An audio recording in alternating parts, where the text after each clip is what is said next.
Good to see everybody. It's been a while.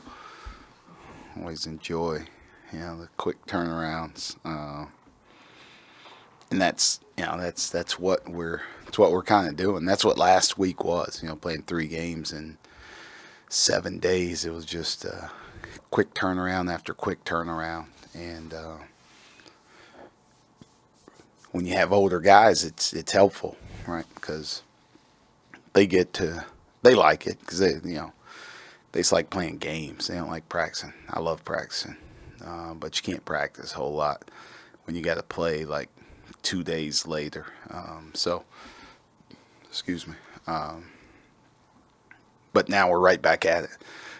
Quick turnaround for early in the year. You have to constantly get better as a team, right? You have to worry about your own team, like how you can take steps to get better, and we have to worry about that.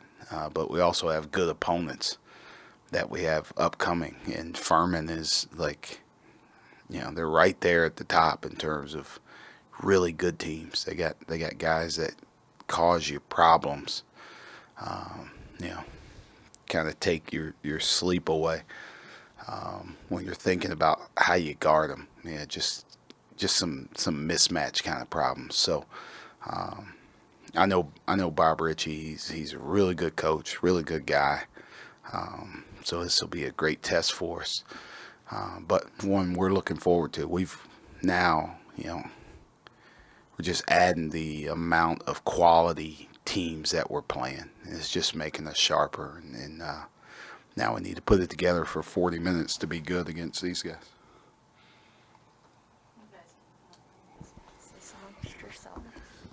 Micah, could you talk about your strategy with playing time for Keba? What are the things that you're attempting to balance there? Because we see the upside, but we also see some foul trouble. So what are you balancing there?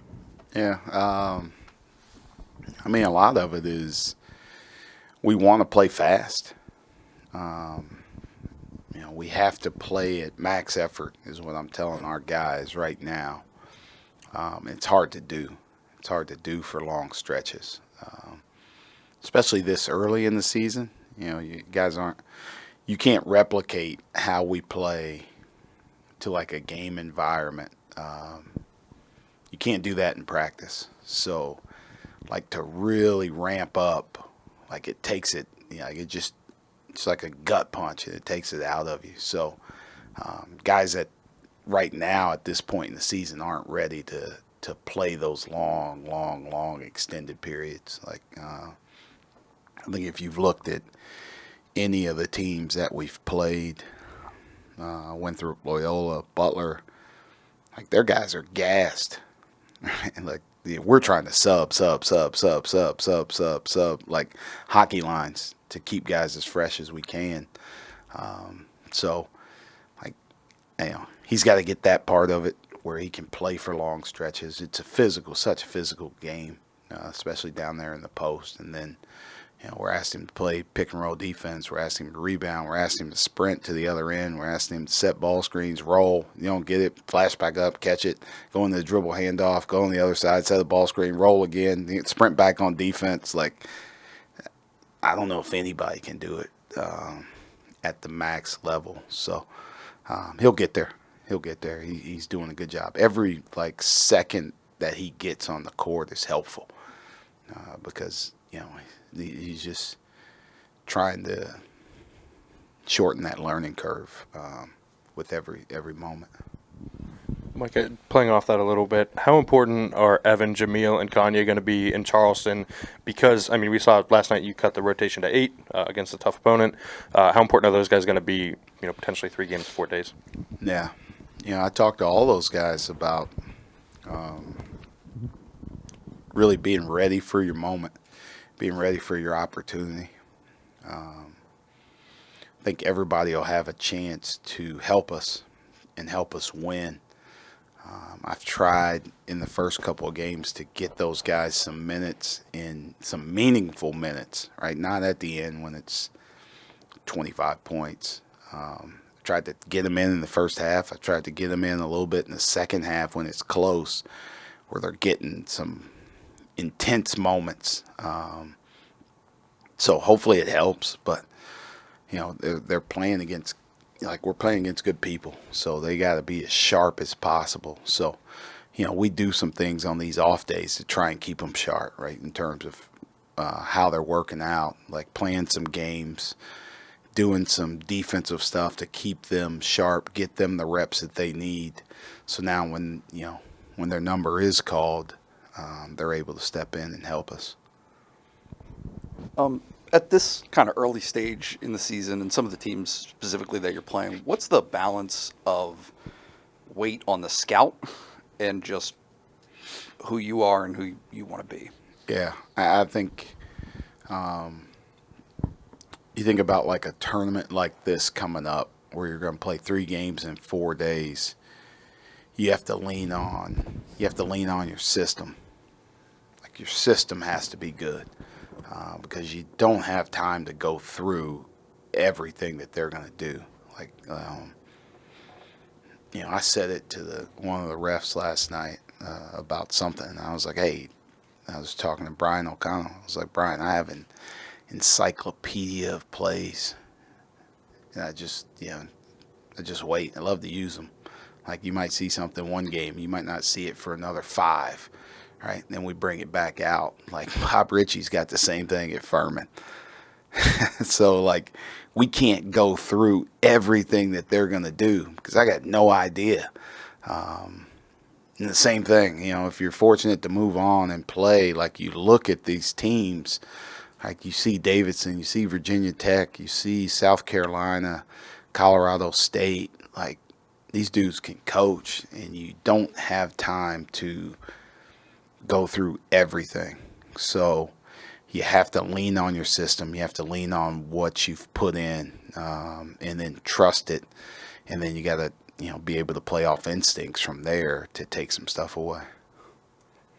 Coach, Miles Dredd has had some early success off the bench. How do you think that veteran presence from there is going to lead into a successful Charleston tournament? Miles, there's a guy that we work with, a company we work with that helps us in recruiting, helps us in team building and stuff. And one of the things he told me was like, Miles loves the chaos. And like, you see it, right? He makes big shots throughout his career. Like, those moments don't bother him. Like, he thrives in those moments. So, last night, and those guys go on a run, and, maybe we're a little bit wobbly, early in the second half, and we just need a spark. Like, that's Miles' time right there. Like, he loves that part of it. Like, he really, really can't wait for those moments, right? For him to make a huge shot, for him to get a stop, for him to get a rebound, for him to guard some dude in the post that he's not supposed to be guarding, and he just, gets a stop on him and gets the rebound. Like, that's who he is. He's been playing great here at the start of the year, just kind of doing what he does. He's taking open shots. He's making open shots. He's been a ball mover for us.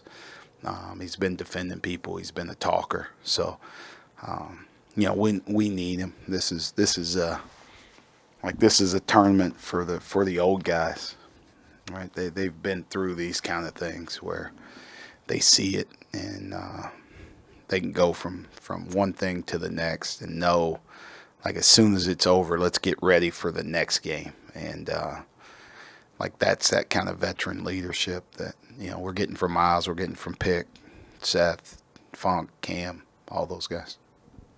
Mike, I think it might have been on media day. You said that you felt like the offense was a little bit ahead of the defense. I think we've definitely seen the offense over the past week.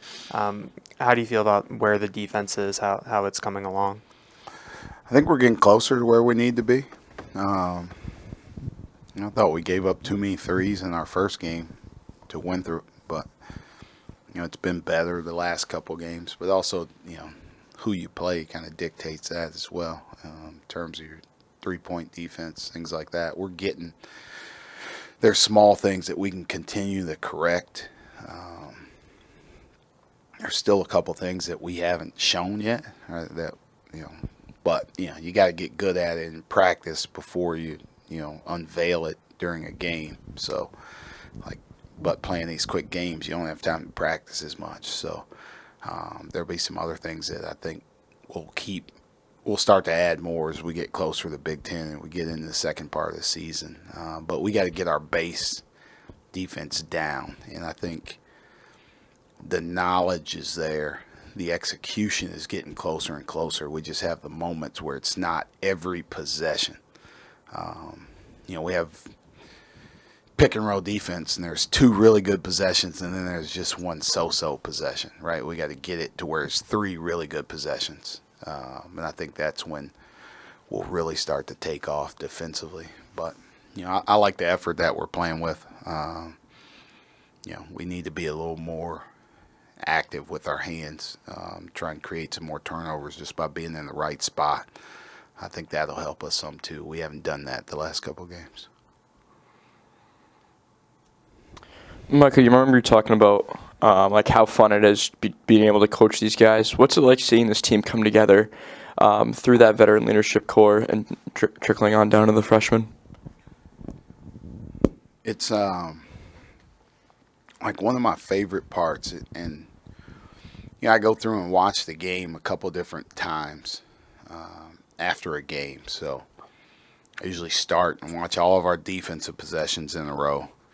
Then I'll watch all of our offensive possessions in a row and get some clips, for us as a team to watch for the next day.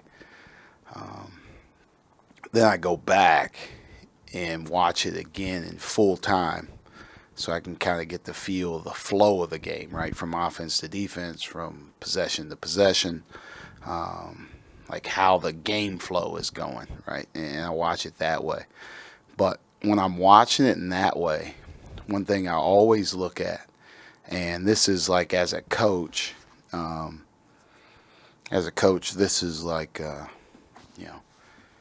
this is when you start to see your culture, right? So we got 5 freshmen. Okay, one of them's playing. 4 of them didn't get in the game last night. And when we go on a run, or even not, when we're playing offense, especially in the second half when I'm watching, right, because they're on our end, you see Pickett make a play, you see Cam make a play, whatever it may be, and you see all of those freshmen standing up and celebrating, right? It'd be very easy for them to be sitting on the bench pouting that they're not getting in. It'd be really easy for them to be complaining, man, I could be doing that, whatever it may be.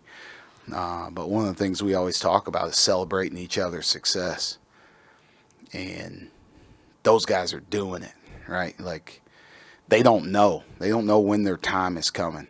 But if I'm sitting on the bench pouting and worried about that, when I get my name called, I'm going to be terrible. It's guaranteed you're going to be terrible when you get in the game, right? Because you're not engaged. You're not cheering for others. You're leaving the focus on yourself and not on our team. And I think, as a coach, I'm watching those things. I'm seeing how they are in those moments. Those dudes are all in.